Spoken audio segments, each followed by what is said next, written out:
देखिए last class में मैंने आप लोगों को 2 फाइल्स क्रिएट करके बताई थी। एक है greetings.txt, एक है greet.txt और साथ-साथ में हम लोगों ने एक डायरेक्टरी भी क्रिएट करी थी दैट इज़ कॉलेज और इस कॉलेज के अंदर एक और डायरेक्टरी हम लोगों ने क्रिएट किया था दैट वाज़ ऑफ फैकल्टी। ये सारी वर्किंग हम लोगों ने लास्ट क्लास में इम्प्लीमेंट किया था। अब यहाँ पे फाइल्स और फ़ोल्डर्स को कैसे क्रिएट करते हैं, वो तो हम लोगों ने देख लिया है। अगर हमें फाइल्स और फ़ोल्डर्स को डिलीट करना हो तो उसके लिए हमारे पास में 2 कमांड्स यहाँ पे अवेलेबल हैं। सबसे पहली जो हमारे पास में कमांड है दैट इज़ rmdir। इसका सिंपली मतलब है रिमूव डायरेक्टरी। अब रिमूव डायरेक्टरी में कौन-सी डायरेक्टरी को हमें रिमूव करना है, उसका नाम हमें यहाँ पे मेंशन करना होता है। तो कॉलेज नाम की डायरेक्टरी यहाँ पे हमने क्रिएट करी थी, तो हम कॉलेज नाम की डायरेक्टरी को रिमूव करना चाहते हैं। अब यहाँ पे होगा क्या, इस कॉलेज के अंदर जितना भी डेटा प्रेज़ेंट है, same goes with the Windows. किसी फ़ोल्डर को अगर हम डिलीट करते हैं, तो फ़ोल्डर के अंदर जितनी भी कंटेंट्स होते हैं, वो भी तो डिलीट हो जाते हैं। तो यहाँ पे भी वही कांसेप्ट है, कॉलेज के अंदर जितना भी डेटा होगा, वो सब मुझे डिलीट करना है। यानी कि यहाँ पे कंप्लीट फ़ोल्डर का स्ट्रक्चर ही डिलीट हो जाएगा।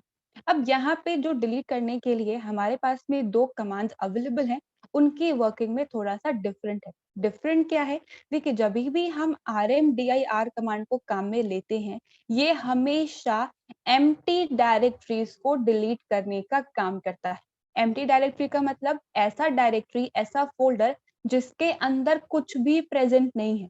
लेकिन अगर हम कॉलेज नाम की डायरेक्टरी की बात करते हैं, तो यहाँ पे तो एक फ़ोल्डर प्रेज़ेंट है, फैकल्टी नाम का फ़ोल्डर हम लोगों ने क्रिएट किया था, तो वो तो यहाँ पे प्रेज़ेंट है। तो यहाँ पे अगर आप किसी भी तरीके के फ़ाइल और फ़ोल्डर को डिलीट करने का ट्राई करोगे with the help of rmdir तो आपके पास में कुछ इस तरीके का एरर आएगा। Fail to remove college directory not empty क्योंकि यहाँ पे rmdir जो कमांड है वो हमेशा एम्प्टी डायरेक्टरीज को ही डिलीट करने का काम करता है यानी कि खाली जो डायरेक्टरी होंगी खाली फोल्डर होंगे उन्हें डिलीट करने का काम करेगा। तो यहाँ पे मेरे पास में एक और डायरेक्टरी अवेलेबल है जो मैंने क्रिएट की थी that is data. It is a empty directory, किसी भी तरीके का कुछ भी कंटेंट इसके अंदर अवेलेबल नहीं है।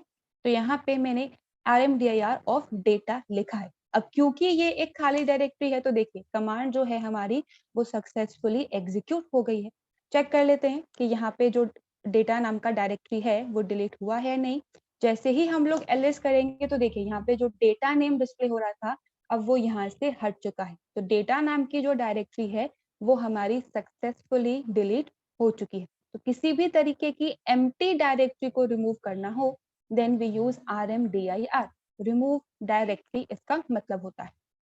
लेकिन हमेशा हमारे पास में फाइल्स और फोल्डर्स जो होते हैं वो खाली होंगे ऐसा जरूरी नहीं है। उनके अंदर कुछ डेटा भी तो प्रेजेंट हो सकता है। अब अगर मुझे कंप्लीट फोल्डर को डिलीट करना हो तो फिर वो तो हम कर ही नहीं पाएंगे। तो उसके लिए हमारे पास में सेकंड कमांड यहाँ पे अवेलेबल है दैट इज rm-r। अब इसके बाद हमें यहाँ पे लिखना होगा हमारी फाइल या फिर हमारे फोल्डर का नाम जो भी हम डिलीट करना चाहते हैं। तो यहाँ पे इस फोल्डर के अंदर जो भी कुछ होगा सब कुछ A to Z सारी चीजें यहाँ पे डिलीट हो जाएंगी। तो यहाँ पे देखिए कमांड हमारी सक्सेसफुली एग्जीक्यूट हो गई है। जैसे ही ls करेंगे तो देखिए कॉलेज नाम का जो डायरेक्टरी था वो भी डिलीट हो चुका है। सिमिलरली अगर मुझे यहाँ पे किसी तरीके की फाइल को भी डिलीट करना है तो उसके लिए भी मुझे यहाँ पे rm-r कमांड को ही काम में लेना है। हम इस rmdir की हेल्प से फाइल को डिलीट नहीं कर सकते। अब देखिए कमांड हमारी फिर से एग्जीक्यूट हो गई है सक्सेसफुली। अब ls करेंगे तो देखिए greet.txt जो डिस्प्ले हो रहा था वो अब नहीं है। तो यहाँ पे फाइल भी हमारी डिलीट हो चुकी है। तो किसी भी तरीके के फोल्डर एंड फाइल को डिलीट करना है वी यूज rm-r कमांड। और अगर हमारे पास में एम्प्टी डायरेक्टरी है, एम्प्टी फोल्डर है, तो उसके लिए हम rmdir कमांड को काम में लेते हैं एम्प्टी डायरेक्टरी के लिए। और अगर हमारे पास में किसी तरीके का कंटेंट हो, डेटा हो, फोल्डर्स का कंप्लीट स्ट्रक्चर हो, फाइल्स के अंदर डेटा हो, then rm-r। So these are the two commands used to delete files and folders. इन दोनों कमांड्स में किसी को कुछ कंफ्यूजन?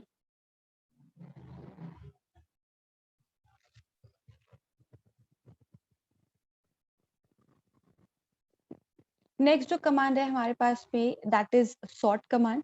किसी भी तरीके के डेटा को अगर हमें यहाँ पे एक स्पेसिफिक ऑर्डर के अंदर अरेंज करना होता है, स्पेसिफिक ऑर्डर के अंदर अरेंज करने का मतलब जो भी हमारे पास में डेटा है या तो हम उसे असेंडिंग ऑर्डर के अंदर अरेंज करना चाहते हैं, छोटे से बड़ा, या फिर हम लोग डिसेंडिंग ऑर्डर के अंदर अरेंज करना चाहते हैं, बड़े से छोटा। तो यहाँ पे किसी भी तरीके के फाइल के डेटा को अगर हमें स्पेसिफिक ऑर्डर के अंदर अरेंज करना होता है, तो उसके लिए जो हमारे पास में कमांड अवेलेबल है, दैट इज सॉर्ट कमांड। लेकिन सबसे पहले फाइल के अंदर डेटा क्या है वो मैं आप लोगों को डिस्प्ले करवा के बता देती हूँ। तो किसी भी फाइल के डेटा को अगर डिस्प्ले करवाना है तो कैट कमांड लिखते हैं और लिखते हैं हमारी फाइल का नाम। तो यहाँ पे हमारे पास में greetings.txt नाम की फाइल ऑलरेडी क्रिएट कर दी थी हमने लास्ट क्लास में, तो उसी के कंटेंट्स को हम लोग डिस्प्ले करवा रहे हैं। देखिए इनिशियली जो फाइल के अंदर हमारे पास में डेटा है वो कुछ इस तरीके का प्रेजेंट है। अब यहाँ पे मुझे इसे सॉर्ट करवाना है एक स्पेसिफिक ऑर्डर के अंदर, तो सिंपली लिखेंगे सॉर्ट और उसके बाद लिखेंगे हम हमारी फाइल का नाम greetings.txt। अब देखिए यहाँ पे फाइल का जो हमारा डेटा है उसमें थोड़ा सा डिफरेंस आया है। डिफरेंस क्या आया है? क्योंकि यहाँ पे हमारे पास में जो सॉर्ट कमांड है वो क्या करेगी, बाय डिफॉल्ट फाइल के अंदर जो डेटा है उसे असेंडिंग ऑर्डर में सॉर्ट करने का काम करेगी, यानी कि A to Z सॉर्ट करने का काम करेगी।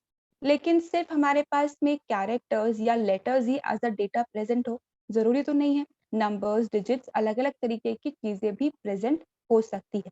तो अगर हम सॉर्ट कमांड को यहाँ पे काम में लेते हैं तो सबसे पहले हमारे पास में जो डेटा होगा पूरी फाइल के अंदर उसमें सबसे पहले जो डेटा सॉर्ट होके आएगा दैट विल बी नंबर और डिजिट। किसी भी तरीके का नंबर, किसी भी तरीके का डिजिट अगर आपकी फाइल के अंदर प्रेजेंट है तो सबसे पहले वो डिस्प्ले होंगे, उसके बाद हमारा A to Z वाला कंसेप्ट एप्लीकेबल होगा। अब देखिए फाइल के अंदर हमारे पास में जो डेटा है, एक हेलो है, एक हेलो एवरीवन है और एक कोविड पैंडेमिक मैंने लिखा हुआ है।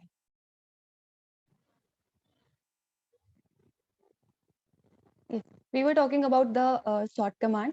सॉर्ट कमांड में सबसे पहले हमारे पास में जो डेटा आएगा that will be digits and numbers और उसके बाद हमारे पास में ए से लेके जेड तक का डेटा आता है।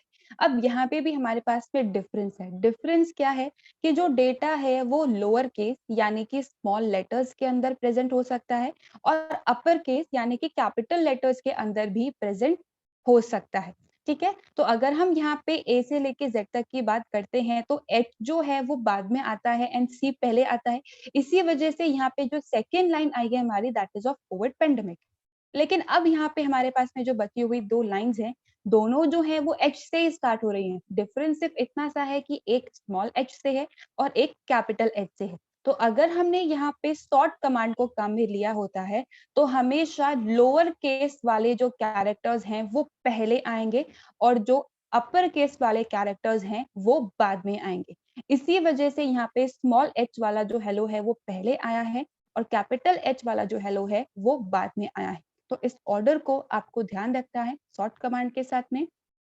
पहले डिजिट्स एंड कोई भी नंबर आपने स्पेसिफाई किया है तो वो आएगा, देन ए से लेके जेड तक का सारा डेटा आएगा। अब ए से लेके जेड तक में भी अगर हमारे पास में कैपिटल और स्मॉल वाला कंसेप्ट एप्लीकेबल है तो पहले स्मॉल लेटर्स वाला डेटा आएगा, उसके बाद यहाँ पे कैपिटल लेटर्स वाला डेटा आएगा। अब मान लीजिए यहाँ पे दोनों हमारे पास में कैपिटल एच से ही स्टार्ट हो रहे होते तो पहले वो डेटा आएगा जिसकी लेंथ कम है यानी कि कम कैरेक्टर्स है। मान लीजिए दोनों यहाँ पे कैपिटल एच ही होते तो यहाँ पे भी हेलो है, यहाँ पे भी हेलो है, पहले कौन सा आएगा जिसमें कम कैरेक्टर्स हैं, तो पहले हेलो देन हेलो एवरीवन। इस तरीके से यहाँ पे ये बाय डिफॉल्ट सॉर्टिंग काम करती है इन असेंडिंग ऑर्डर।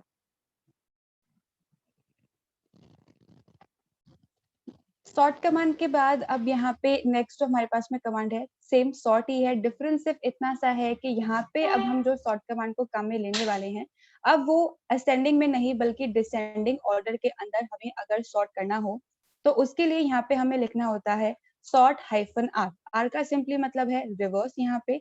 तो जो भी हमारे पास में फाइल है वो अब रिवर्स ऑर्डर के अंदर सॉर्ट होगी। रिवर्स ऑर्डर क्या होगा, जो ऑर्डर हमने यहाँ पे फॉलो किया है उसका एग्जैक्ट ऑपोजिट। तो डिसेंडिंग ऑर्डर में अगर फाइल को सॉर्ट करना है, रिवर्स ऑर्डर में अगर हमें फाइल को सॉर्ट करना है then we use sort hyphen r. तो यहाँ पे जैसे हम एंटर प्रेस करेंगे देखिए जो हमारा डेटा था वो एग्जैक्ट ऑपोजिट डायरेक्शन में अब आया है।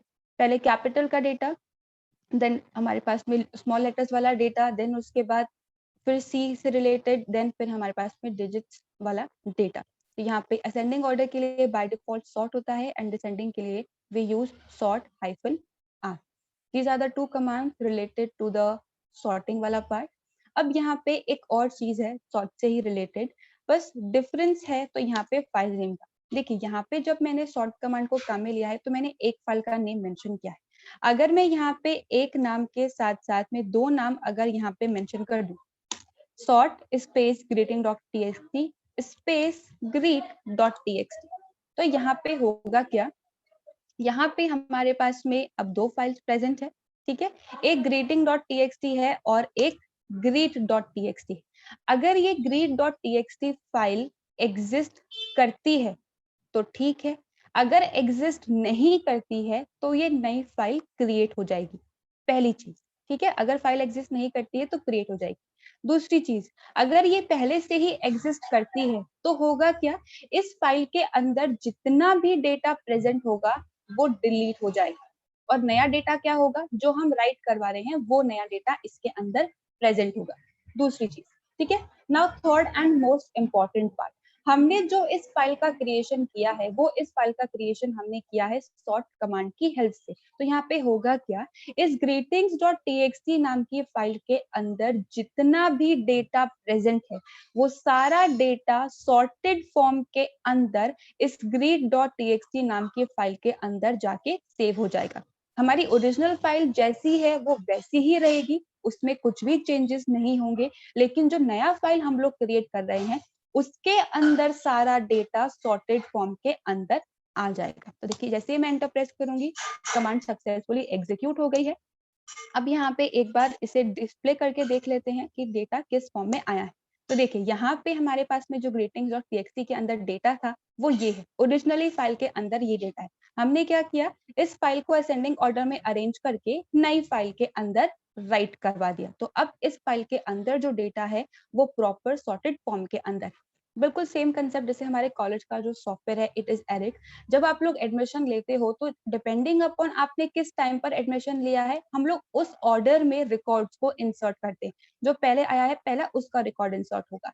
लेकिन अगर हम यहाँ पे अलग अलग क्लास के अलग अलग बैचेस क्रिएट कर लेते हैं और एक्सेल शीट में सारे स्टूडेंट्स के नेम को कॉपी करते हैं तो वहां पे सारा डेटा प्रॉपर सॉर्टेड फॉर्म के अंदर ही आता है। इट डजेंट मैटर कि आपने ओरिजिनली किस ऑर्डर में रिकॉर्ड्स को इंसर्ट किया है, जब हम शीट पे प्रिंट करवाते हैं तो प्रॉपर सॉर्टेड ऑर्डर में ही आते हैं। एग्जैक्टली सेम कंसेप्ट है, ओरिजिनल फाइल के अंदर चाहे जो भी डेटा हो, क्योंकि हमने यहाँ पे सॉर्ट को काम में लिया है तो नई फाइल के अंदर जो भी डेटा आएगा वो सॉर्टेड फॉर्म के अंदर आएगा, असेंडिंग के अंदर। अब सेम कंसेप्ट अगर आपको डिसेंडिंग के साथ में इम्प्लीमेंट करना है तो वो भी आप कर सकते हो, sort-r greetings.txt ग्रेटर देन का सिंबल देन greet.txt। तो अब यहाँ पे हमारी फाइल के अंदर जितना भी डेटा है वो डिसेंडिंग ऑर्डर के अंदर आ जाएगा। तो that was all about the sorting command, individually भी और किसी दूसरे फाइल के अंदर डेटा को राइट करवा के। आई होप ये तीनों कमांड्स सबको क्लियर है।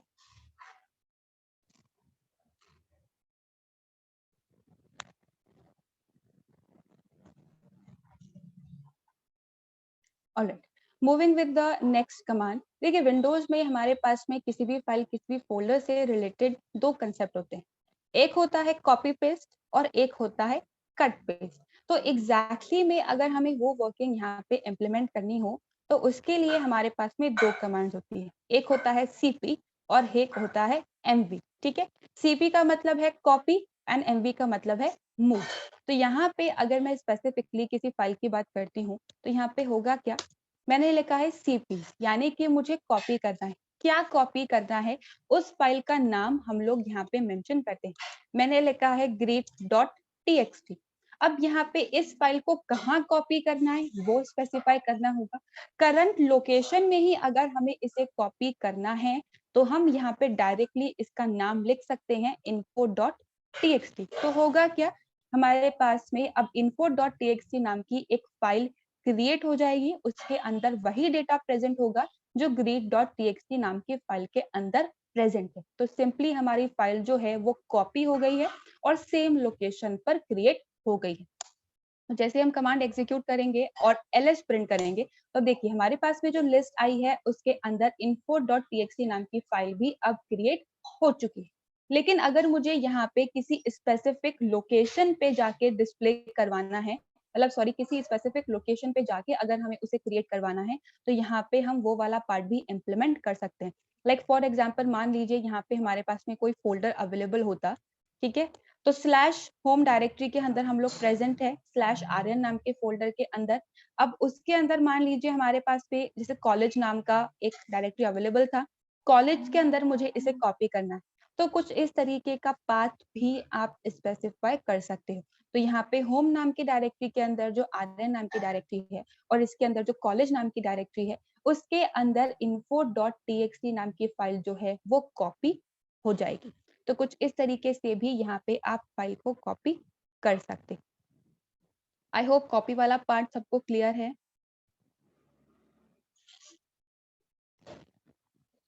Now moving to the next command that is move command. अब यहाँ पे सिंपली मूव कमांड के लिए हमें काम में लेना पड़ता है mv कमांड। सेम वही हम लोग दो फाइल के नेम यहाँ पे पास करेंगे, ठीक है। अब यहाँ पर जो थोड़ा सा कंसेप्ट है इट इज अ डिफरेंट। जिस तरीके से कट पेस्ट का काम होता है ना, हमने एक फाइल को कट किया दूसरी जगह जाके पेस्ट कर दिया, तो यहाँ पे होता क्या है, होगा वही काम लेकिन थोड़ा सा मॉडिफाइड वर्जन। मॉडिफाइड वर्जन का मतलब क्या है, देखिए मैंने यहाँ पे फाइल लिखा है info.txt। अब इस info.txt के साथ में मैंने यहाँ पे एक और फाइल का नेम लिखा है दैट इज data.txt। अब यहाँ पे ये फाइल एग्जिस्ट नहीं करती है तो क्रिएट हो जाएगी एक नई फाइल। तो होगा क्या, यहाँ पे data.txt नाम की फाइल तो नई क्रिएट हो जाएगी, लेकिन जो info.txt नाम की फाइल है वो ऑटोमेटिकली डिलीट हो जाएगी। जो हमारी सोर्स फाइल होती है जहां से हम डेटा को मूव करवा रहे होते हैं वो डिलीट हो जाती है और नई फाइल अब हमारे पास में एग्जिस्ट करने लग जाती है। Same goes with the cut and paste वाला कंसेप्ट, एक जगह से हटा के दूसरी जगह हमने उसको पेस्ट कर दिया, तो वही काम है। एक फाइल के अंदर जो डेटा है हमने वहां से डेटा उठाकर किसी दूसरे फाइल के अंदर पेस्ट कर दिया और पुराना फाइल जो है जो सोर्स फाइल है वो यहाँ पे डिलीट हो जाएगा। अब देखिए अगर हम यहाँ पे ls करते हैं तो info.txt नाम की फाइल जो है वो हमारी डिलीट हो चुकी है और हमारी data.txt नाम की जो फाइल है वो क्रिएट हो चुकी है। तो इस तरीके से यहाँ पे कॉपी और मूव जो है वो काम करता है। अब मूव के साथ में भी अगर आपको फाइल का पूरा पाथ मतलब आपको लोकेशन स्पेसिफाई करनी है तो वो भी आप कर सकते हो स्लैश होम के अंदर आरएन के अंदर कॉलेज और उसके अंदर फाइल का नाम, तो वो भी आप यहाँ पे स्पेसिफाई कर सकते हो। तो फाइल का डेटा कुछ इस तरीके से कॉपी और कुछ इस तरीके से मूव किया जाता है using the cp and the mv command. इन दोनों कमांड्स के अंदर किसी को कुछ कंफ्यूजन?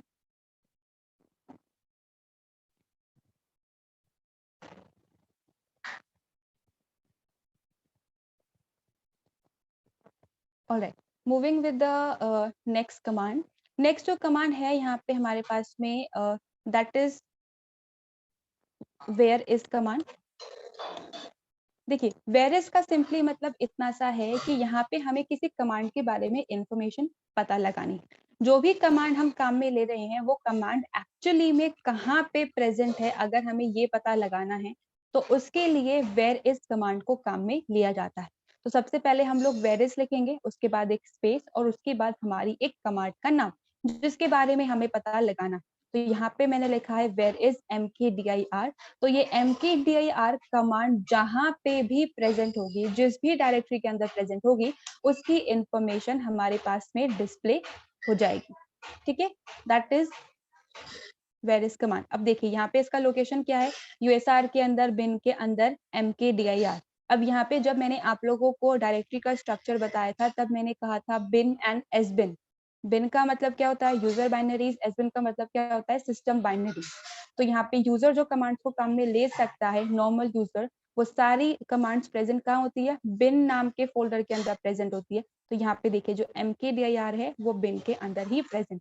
इसी तरीके से किसी भी तरीके की कमांड के बारे में अगर आपको पता लगाना है कि वो एक्चुअली में कहाँ पे प्रेजेंट है तो आप बस वेरियस लिख सकते हो और कमांड का नाम लिख सकते हो।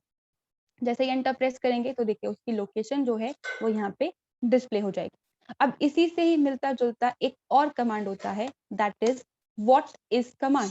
व्हाट इज कमांड का मतलब ये है कि हमें पता लगाना है कि एक्चुअली में ये कमांड काम क्या करती है, इसका एक्चुअली में वर्किंग क्या है। तो किसी भी कमांड का बेसिक डिस्क्रिप्शन अगर हमें पता लगाना है तो उसके लिए व्हाट इज कमांड को काम में लिया जाता है। देखिए जैसे ही मैं एंटर प्रेस करूंगी तो यहाँ पे हमारे पास में इंफॉर्मेशन आ जाएगी मेक डायरेक्टरी।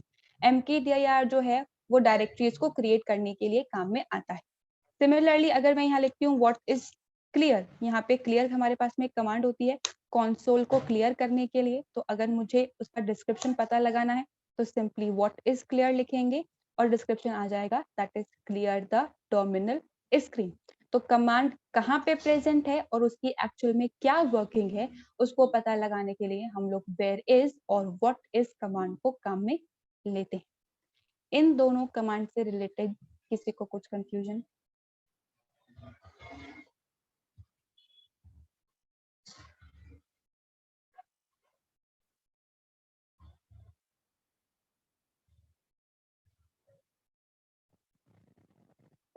एक और कमांड आज की जो लास्ट कमांड है दैट इज एलियास कमांड। अब आई थिंक जिन लोगों ने माई एसक्यूएल या फिर ओरेकल पढ़ लिया है उन्हें तो एलियास का मतलब पता ही होगा। एलियास का सिंपली मतलब होता है निकनेम रखना, कोई शॉर्ट नेम रखना या कोई पेट नेम रखना। तो अगर हमें किसी भी कमांड का पेट नेम रखना है या शॉर्ट नेम रखना है तो यहाँ पे हम लोग एलियास कमांड को काम में लेते हैं।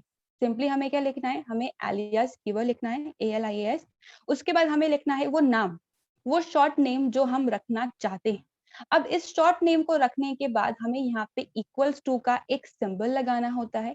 उस इक्वल्स टू के सिंबल के बाद आता है हमारी ओरिजिनल कमांड का नाम।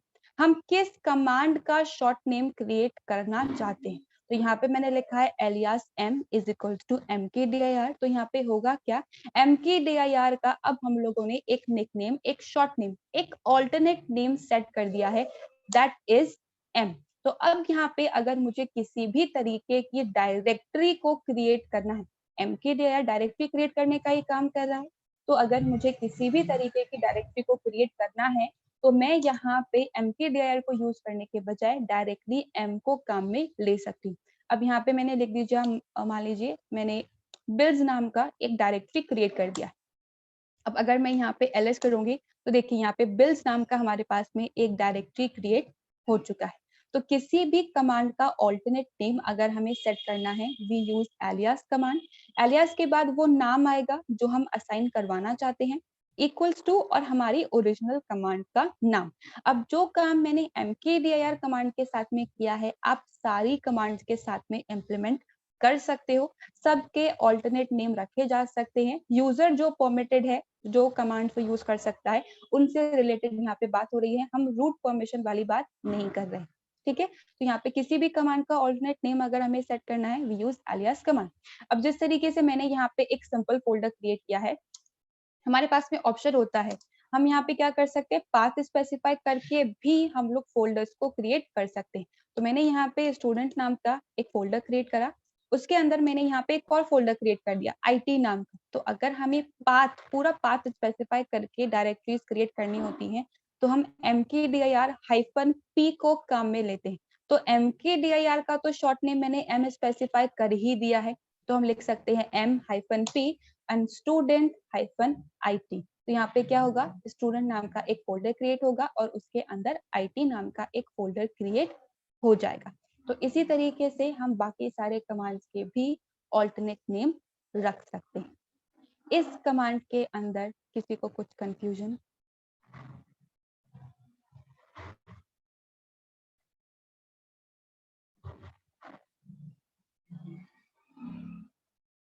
ऑलराइट गाइस, अब नेक्स्ट जितनी भी बची हुई कमांड्स है वो हम लोग नेक्स्ट क्लास से कंटिन्यू करेंगे। एक बार आप लोग एग्जीक्यूट करके देख लीजिएगा, किसी को कुछ भी प्रॉब्लम आती है then let me know in the next session. Thank you everyone.